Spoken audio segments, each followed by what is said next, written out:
Hi, everybody. Before we get started, I just wanted to quickly say thank you for taking the time to watch this. I also wanted to highlight Crimson Tide. This is the indie game project me and a few friends are putting together through Parable Worlds that we would love for you to go over to Steam, add it to your wish list, and spread it to all your uncles, your aunts, your sisters, your brothers, everybody under the sun. It would mean the world to us, and this is why we're doing this podcast, to gain knowledge, to share with all of you, to be able to make better versions of ourselves. So we'd love it if you could help spread that information as much as you can. Thank you so much and enjoy this show. We're here. We've made it. Dave is here from Xbox Game Studios. Thank you so much for joining me on this amazing journey to hopefully for us to inspire others. And we could definitely get right into it. And I know one of the questions we received from people from the little survey I sent out was people would love to know some insight about your daily life, your responsibilities, your role, who you are, what you do. And I'll let you take it away, man. Thank you. Thank you. First of all, thank you for having me. So what do I do every day? So as a member of Xbox Game Studios Publishing, I spend my days and some nights and early mornings engaging with creative teams across the world. These are external studios that are making the games that we publish. I talk with everyone from the narrative crew to gameplay designers, to artists and audio teams, even systems engineers and, of course, production folk. And then there's the flip side. I also work closely with core project leads and subject matter experts and stakeholders on the Xbox team. At the end of the day, my job really is to help our creative partners tell the best game stories possible. That means knowing their creative vision, giving them feedback and direction to help them sharpen that vision, and then navigating the challenges of development to help them realize it in software.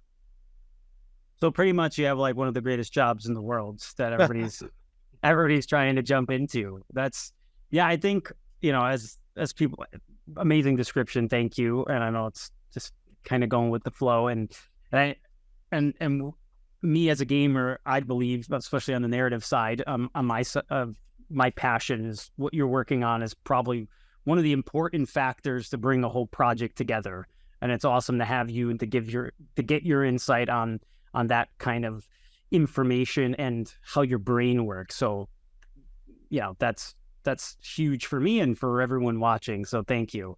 And I guess one thing, you mentioned all those topics, which are very important. What are your thoughts on how developers or studios can make their game stories or games stand out, especially with all the things that happen with the process?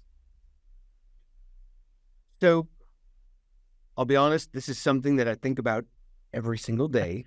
And in my mind, it boils down to a couple things. First, it's about intentionality with your unique perspective. What are you trying to say about the world? What are you trying to say about the human condition? As creatives, we build these experiences for a reason, right? Yeah. To connect with players on a deeper level. But that connection starts with what we're trying to say. Whatever you're trying to say, own it. Make it unique to you and your team. Even if it's a universal theme you're exploring, what is your unique take on it? That's super important. The other component is tone. It's, it's about how you're expressing that unique perspective. Yes. And, it varies from project to project. Is your tone one that embraces satire or melodrama or horror? Just random example. Maybe you're telling the story about the apocalypse, right? Yeah. And you decide that slapstick comedy mixed with horror is the best way to do it. Great. Own it. I think the important thing is you got to feel free to explore the range of your tone because you don't want monotony, of course, but consistency is key. you really want to land a clear and consistent tone. But one of the biggest challenges there is that it requires alignment across all the creative disciplines. Yeah. But that also means it leans into one of my other things that I love, which is collaboration. Collaboration is key there. If you can collaborate with the other disciplines and all be working toward the same thing, the same goals and the same tone in mind. Yeah. That's a key to success. Yeah. And I love the collaboration part, especially that's, people don't, I'm personally a solo developer, and I know speaking with individuals like yourself or other people, just bouncing ideas off and collaborating on that narrative approach really helps refine what you have in here to really like hone it in and hopefully stand out. And especially being on the subject and your subject of narrative storytelling, how important, before I get into this question too, I've always had this conversation battle in a positive way. It's like gameplay over narrative, over story, and I've always just been, it's like these two need to be together or married in some way. But that's one question I wanted to ask you, especially in your position. Like, how important do you think narrative storytelling is within games? How is it essential, as essential as gameplay? That's like the battle I think we're always seeing. So I'll say this, and this may sound like sacrilege coming from a narrative person. You can have the best story in the world, but if the game isn't fun to play, you're not going to stick around for your story. That said, I think that like there's a little bit more nuance to the question. There are so many different types of games out there and so many different types of gamers. Just if I think about it on a spectrum, right? Some games absolutely prioritize narrative components. You got games like The Last of Us and Final Fantasy or Red Dead Redemption or, Life is Strange, just to name a few. For those types of games and those teams, like a lovingly crafted story is a core pillar of the experience. Yeah. And so what do you know? They invest heavily in cinematics and story progression and awesome voice acting and facial animation and on and on and on. But at the other end of the spectrum, you have games like vanilla Minecraft, which are far more about like experimenting with various systems. So maybe they don't focus their efforts and investments on any sort of bespoke story. I think it's important to point out, like, that's not to say that these types of games have no narrative in them. Yeah. They're usually set in a compelling world, and there's some sort of narrative framing, right? And players definitely generate their own emergent narratives from the moment-to-moment experience of playing the game. But when I talk about like bespoke narrative elements and storylines, that's not their priority, and that's okay. Personally, I tend to prefer more narrative content in the games I play. But at the end of the day, if the experience is fun and engaging, if it brings joy to the lives of gamers, that's a win. Yeah, you make really good points where it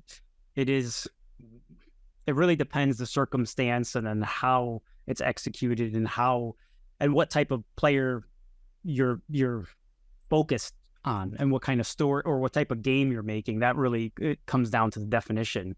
And number one, thank you for sharing that. I think you just ended every gameplay, story, narrative war there is out on the internet. So thank you. And to lead into that with the advice, what do you think some advice that you could give developers to help focus, especially if their games are narrative based? What's some advice they could focus on to help create that vision and to execute on it, from your standpoint, tips and advice? So this is going to sound overly simplistic, and I apologize for starting at a super high level, but it's really, really important. It all starts with having a clear vision to begin with. One way to think about it is, what's a one-liner for your game? What is the super succinct elevator pitch that clearly captures, your unique perspective in the story you want to tell. I'm not talking about like the details of the story.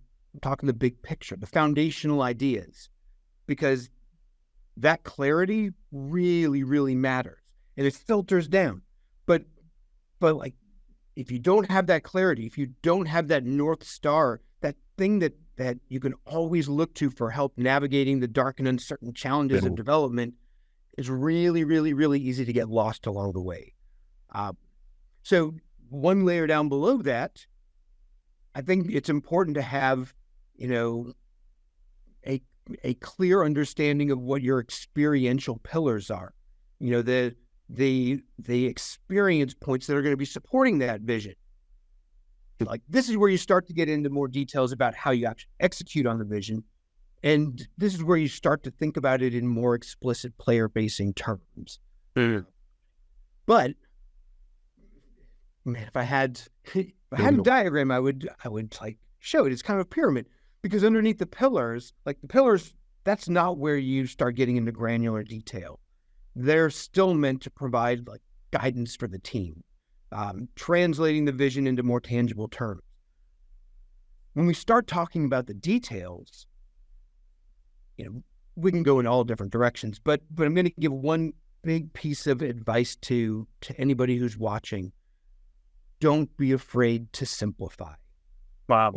Or more to the point, focus your story. If your story and characters don't align with the key experiential pillars of the game, and by extension, if they kind of blur your greater vision, not only are you going to confuse players, you're going to lose them. Wow. It's, I feel like I know I can only say that I hear this my whole life. It's like, keep it simple, do this. And it's like, we always, especially myself as a creative person, it's like always trying to, how can we make you feel this or feel that, and that, let's add this or that to the narrative. And then it becomes muddy, and then it doesn't become unique, and it doesn't become focused, and you can't execute it. And I think we've all been there. So that's, and the execution side, I think that's beautiful advice you shared. And I guess the opposite side of spectrum of that is, what are some obstacles that you've seen that have slowed down development? You kind of tapped into it there a little bit, that have slowed down development or narrative development for studios or stories or gameplay. And how can an indie developer like myself, or, developers in general, telling a story, avoid those roadblocks?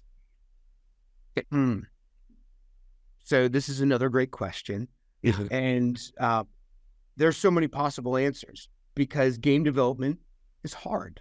Whether you're talking about, a solo developer, or you're talking about a really large team, it's hard. And there are a lot of roadblocks that can pop up along the way. I'll focus on from a creative standpoint. I think that when teams or individuals get precious about their work, it can have a really negative impact on progress. And I'm not talking about like having pride in your work. I'm not talking about, putting your best effort in and like believing in what it is that you're making. I'm talking about when you get so fixated on something that you kind of force it a little bit. Creatives need to be open to feedback. They need to embrace iteration rather than holding on to ideas so tight, even when they're just not working. Sometimes the effort to make it work can really derail a team or an individual. It can disrupt your entire schedule, and it can really kill morale. I think when we talk about, how do you avoid that?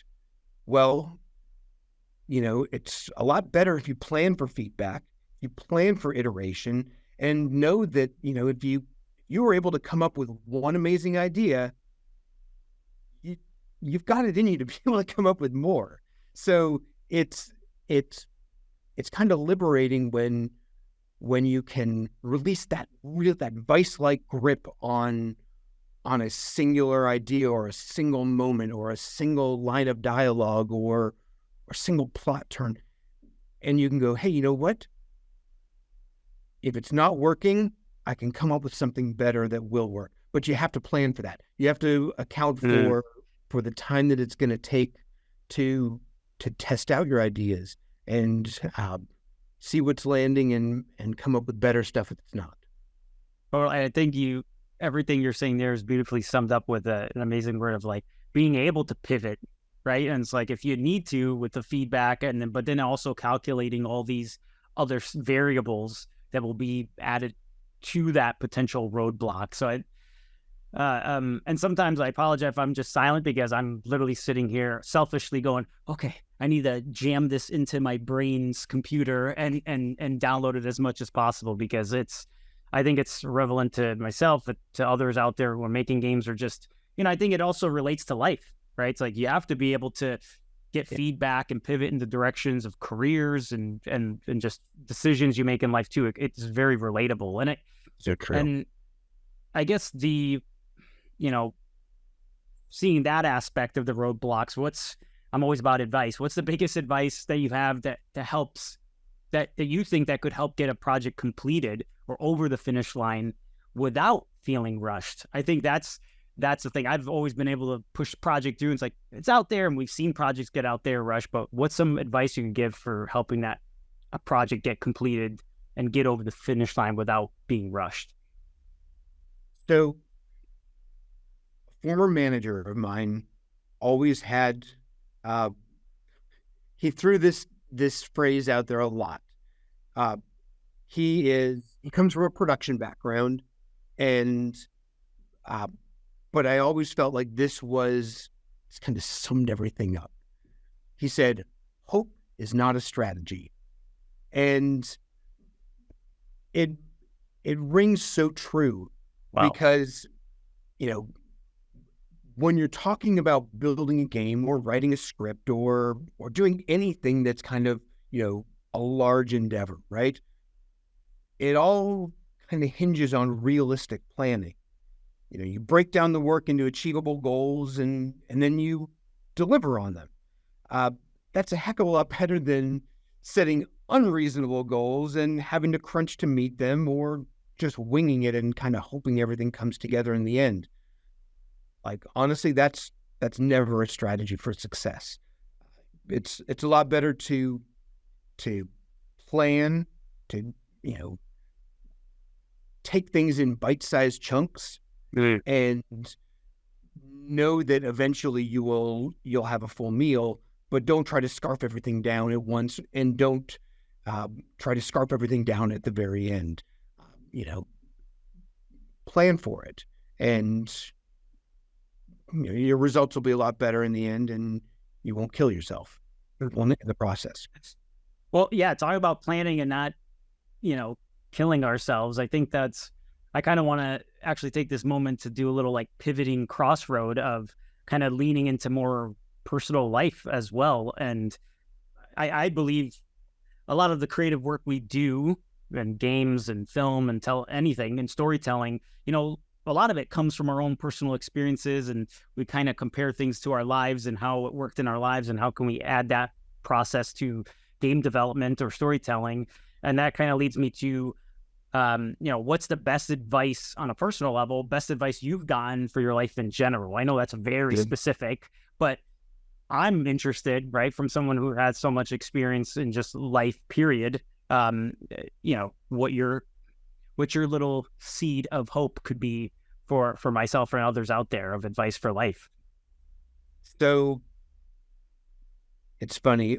I grew up in a family that worked in the TV industry. However, I never even thought about pursuing that as a path for myself until my high school Latin teacher suggested, you might be good at storytelling.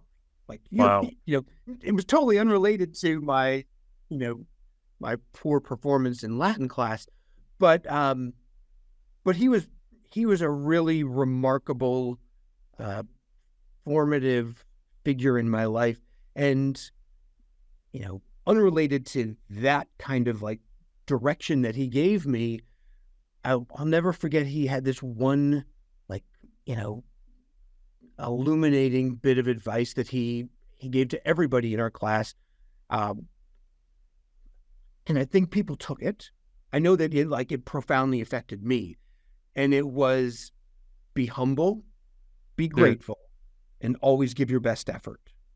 And, I think that it really, it kind of, it allows us to understand and appreciate, our blessings in life, Mm. however big or small.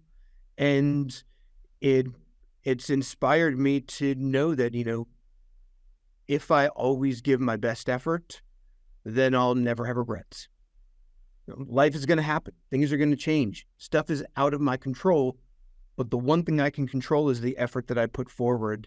And luckily for me, that's actually, it's opened a lot of doors. It's given me a good work ethic. And that alone has been something that previous employers have said, wow, we want you to come from this one project with us to the next one. And Wow. again, I look back on my time with Mr. Caesar. Of all the names for a Latin teacher in high school, Mr. Caesar was amazing. But he told us, just be humble, be grateful, and give your best effort. And it was it's done well by me.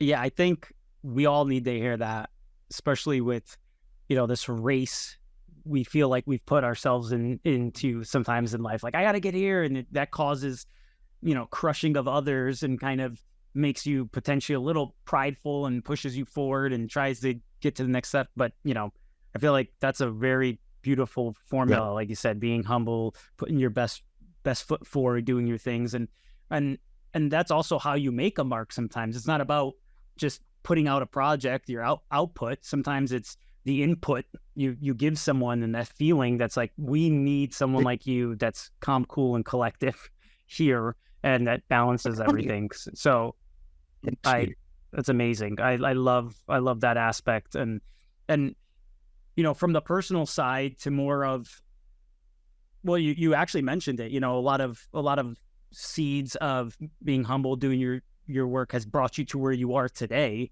And maybe it's relatable to that word of advice, but what qualities or skills do you think are essential for someone pursuing not only in their lives, but a career in narrative design or game industry? I hear it all the time. It's like, how do I get in? How do I do this? What are some qualities or skills you think that are essential that helps open that door? You know what, Nick? I think this is the perfect continuation of the last question, because it is something I talk about a lot, to be honest. So it's an easy question for me to answer. There are three things, honestly: empathy, curiosity, and persistence. And empathy, is the ability to think about and appreciate other people's feelings and motivations. Simple. But it's absolutely invaluable when your job is to build experiences that reach out and touch people and resonate with them and get them engaged and get them immersed. So having empathy and being able to kind of engage with humanity in that way is key. Curiosity means being interested in asking questions and digging deeper. Whether we're talking about storytelling or we're talking about systems design, it's all about asking what if. What if this character is duplicitous and ends up stabbing my main character in the back? What if this dialogue system has branching options as opposed to a linear path? It's there are a million other what ifs that we can ask, or why, or how, or whatever. But curiosity means asking those deeper questions and pushing a little bit further, not always settling for the superficial or easy initial answer. And then persistence. Uh, this is all about having dedication, right? And sticking to something, trying and failing, learning and growing. One of my mantras, and I think you and I've talked about this before, one of my mantras is writing is 99% rewriting. Mm. And, and it's, any writer who ever sends me a draft of a script and says, I just finished my first draft and it's ready to go, I have to take a deep breath and prepare for a hard conversation, because it's all about the iterative process. It's all about yes, getting to the point where you can write fade out or the end, or hand something in and say, I put my best effort into this and I'm feeling good about it. But then it's also about knowing that, feedback is essential, and growth is essential, and iteration is essential. And that's not just about writing and rewriting. That's honestly, key for any creative endeavor. Wow. It's, I always hear that line too, in consistency lies the power. It's like pushing through and staying with it. So, and then balancing all those other factors you mentioned is, I love these equations you're creating, right? They're so simple too. And maybe it comes from your narrative background, right? It's just like this plus this equals this, and bam, and it's even like act 1, act 2, act 3 kind of structure, which is, and then that leads into what you're saying about being simple too with things. So thank you for sharing that. And I know you bringing up consistency kind of leads into another question of, story structures seem to be consistent and have transferred, you could say, from generation to generation, from TV, from films, from books. That structure of storytelling seems to be the same. What story element do you believe has been consistent across film, TV, and games, even literally hundreds and hundreds of years, and now we're in games telling stories? What do you think is the constant line that goes across all these ways we've told stories, from the cave to games?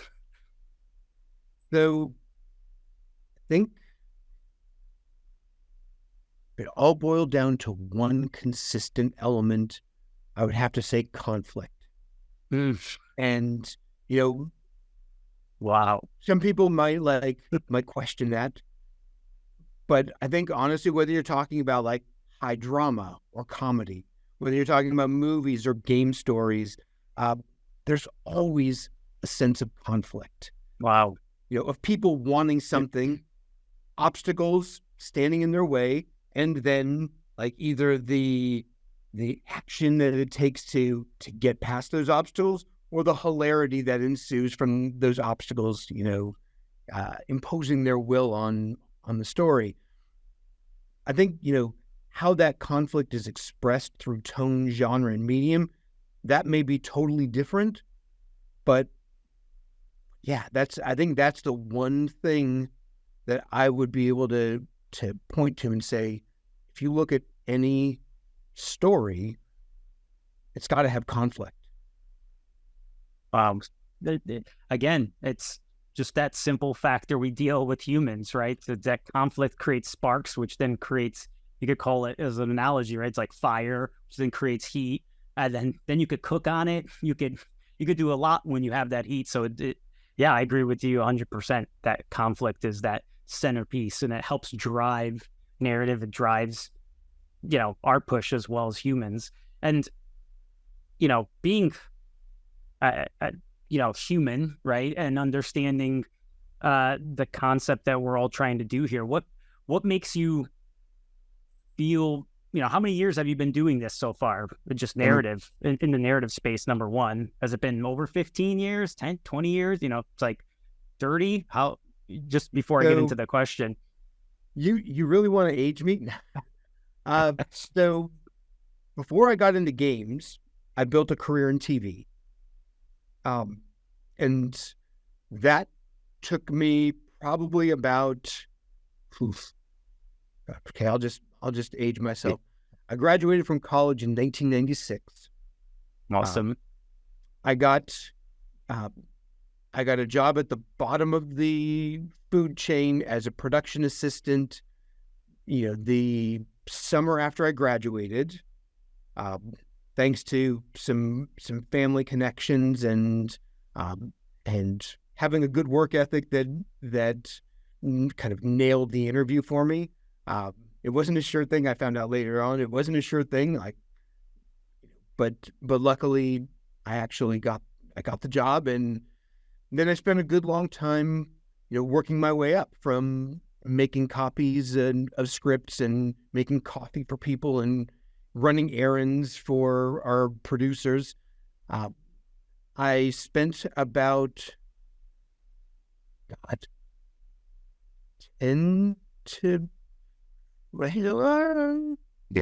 10 years working my way up from production assistant to assistant production coordinator to writer's assistant to a script coordinator to selling a story idea to getting a freelance script on a show. And all throughout that, I was, feverishly working on my writing in the background. I work a 60-hour work week, and at night when I came home, I would open up my computer and push forward and keep working on my writing. I would do it on the weekends. Wow. I would also carve out time to play games. Let's be honest. I was a gamer at heart, but I prepared myself so that I was ready when an opportunity presented itself to actually, pitch a story idea to my boss and get him excited about it, or show him my scripts, and so that he could see it and say, yeah, well, you know what? This is great. We want to give you a chance. And then I worked on staff for several years and developed my own ideas for several years. And then, kind of got to this point where I wanted something a little bit more stable. The TV industry, because of its seasonal nature, it tends to be very, cyclical and unstable. And I got this crazy idea that, hey, I love to write. I love games. Maybe I can bring those two things together. And wow. And a lot of things kind of just serendipitously worked out so that actually came to fruition. But then in 2010, I officially left the TV industry and moved into games, and I've been here ever since. Wow. Yeah. What is that? What year is it now? It's 2023. So 23 years plus 4. So almost 30 years I've been working on my writing, and still have so much to learn. I won't lie. I still have so much to learn to improve, and yeah, it's a never-ending process. Yeah, and that ties into the persistence side you brought up, and then also I asked that question to kind of roll into the next one of all those years of wisdom and dedication. It's like, what makes you feel so passionate? What keeps you passionate about this industry and keeps you going forward? What's the one or two things that does that for you, especially with all those ups and downs that life brings us? So I think there are two things, to be honest. Obviously there's the excitement of the creative part, the spark of a great idea or an experience that it keeps me up at night sometimes. It wakes me up in the middle of the night sometimes. It gets me excited to go into work. It gets me excited to sit in front of the computer. But it also gets me excited to revise stuff that I've written, or revisit stuff that I've written, or give feedback to other teammates that have written stuff or created stuff or built, experiences that they want feedback on. The spark of that creativity is really, really enticing.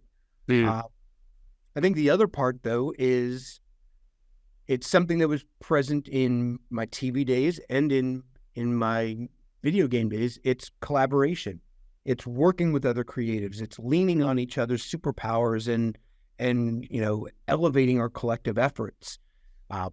There's something just magical about it, and it actually it ties into one of my other mantras. It's the greatest stories ever told are the ones that we tell together, and I mean that. Yeah. It's I don't mean this to disparage you as an individual developer of your game.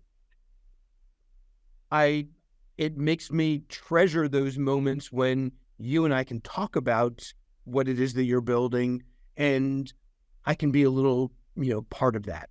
And I think that collaboration, whether it's with, a group of people who are, getting paid to be on that team and to work towards something together, or it is just bouncing ideas around with one another, or it is, talking to mentors, or it is, being part of a writing group, or finding ways of engaging with others it's a really powerful way of keeping your own spark alive and thriving on the energy that we each have. Love that. Yeah. Connecting, making things work, the energy that's created to create more sparks and positive conflicts, right? That create story and momentum forward. Absolutely. And I guess with the short time we have here as we're wrapping up, I have two last questions. And keep them high level for everybody. It's up to you. It's what is, especially with your whole journey, what is one pivotal moment to you that you think has brought you here today?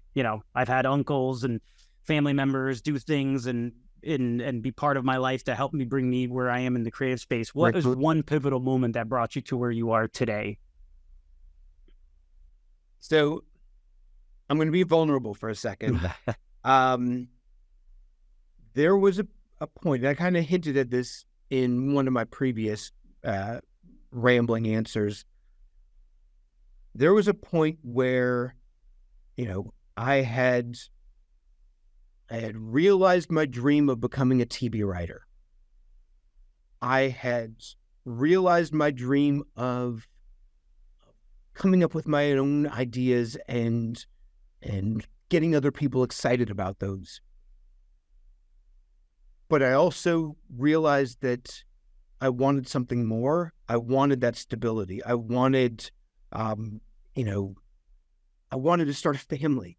I'll be honest. I wanted to, my wife and I, we were ready. And I remember going to the dog park of all places. I took my yellow lab, Sydney, to the dog park, and I had my earbuds in, and I was, just kind of vegging out on a kind of a cloudy Southern California summer day. And I remember Alicia Keys' song, I think it's called No One, came on, and it's, there's this song No One, No One. Oh my God, I can't remember I know what song you're talking about. Yeah, the song. totally. Yeah. Maybe you can drop it in here or whatever. But it's talking about everything's going to be all right. No one can tell you otherwise. Everything's going to be all right. And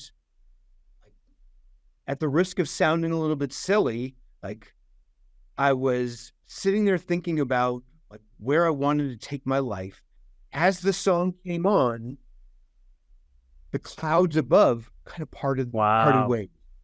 And the sun like literally shone down on me, and I got chills. And I'm not one of those people who kind of gets, like overly emotional about things like that and overly dramatic despite my job. But it honestly kind of switched something on in me to the point where I was like, everything's going to be okay. Everything's going to be all right. I can take a chance. I can, go out on a limb. I can start exploring things. And I reached out to some friends then and said, hey, if I wanted to pursue this new path, if I wanted to, take what I did before, the career that I built, writing, take my love of games and, chart a new path forward, what would that entail? And I got some great feedback. I learned that it wasn't going to be easy, but it was a first step. And I think honestly, like it's kind of weird because when I say it was a first step, I think like it was meant to be, because literally like 2 weeks after that, I got another call from a different friend who said, Dave, you like games, don't you? No And I was way. like, yeah. And he's like, have you ever thought about writing for games? And, a short time after that, I had talked to a couple of recruiters, and it turned out that this company called Bungie was looking for someone with my type of long-form storytelling experience. And, it wound up being, an amazing opportunity to join that studio and help them, build this new franchise called Destiny. And, at the risk of sounding cheesy, like Destiny. it was meant to be. So, Wow. yeah, it's kind of, it was pretty remarkable. I won't lie. Well, I think you made a great point, because I'm there sometimes too. We're always looking for, sometimes we think the big thing in my life's going to happen if I do this, or if I go here, or if I do this or that. And I think those things are important. You need to look for them. But sometimes that pivotal moment just is a moment that you can't plan for. You can't expect, you can't predict. And when it comes, you have to just kind of fall into it, into the pool, into the embrace of the goosebumps, and be like, oh, I just felt something and I need to listen to that. And that changes your life forever sometimes. It's not just a handshake. It's sometimes a feeling that you get, or a connection with something or someone as well, or just walking the dog, right? So I think I love that. And thank you for sharing that. And, to wrap this up, I would love to ask one final massive question, which is, at the end of your life, in everything that you've done, what would you want your legacy to me? I have four awesome children. I'm trying to build a game studio and work on a game. So I'm always thinking about, what am I here for? So I throw that to you. I know I'm cutting myself off. What would you want your legacy to be when your life is complete, after everything? What do you want people to remember you by? So it's funny. I turn 50 next month, and Birthday. My daughter, and my son, they love taunting me about that. They're like, Dad, you're almost half a century old. How does it feel? But like, I won't lie, it's gotten me thinking about, Wow. what it all means a little bit more. And, God willing, I have a long, long way to go. But when I do look back, it makes me realize, I've had so many blessings in my life, so many opportunities that have been made possible by so many people who've just been there to help me along the way with either, a little bit of guidance, a little bit of perspective. And, I think if there's one thing that will make me feel successful in my life, it's, I hope that I can help others, even in small ways, to realize their dreams. And, I've been amazingly fortunate to work on some fantastic projects. I've been, part of some amazing teams. But, I get some ridiculous satisfaction from the successes of others, and from knowing that I played a small part in that. So I think that's what I'm really embracing and loving now, and I look forward to keep doing that. And hopefully, I can have an impact on other people's lives in the way that so many people have had on mine.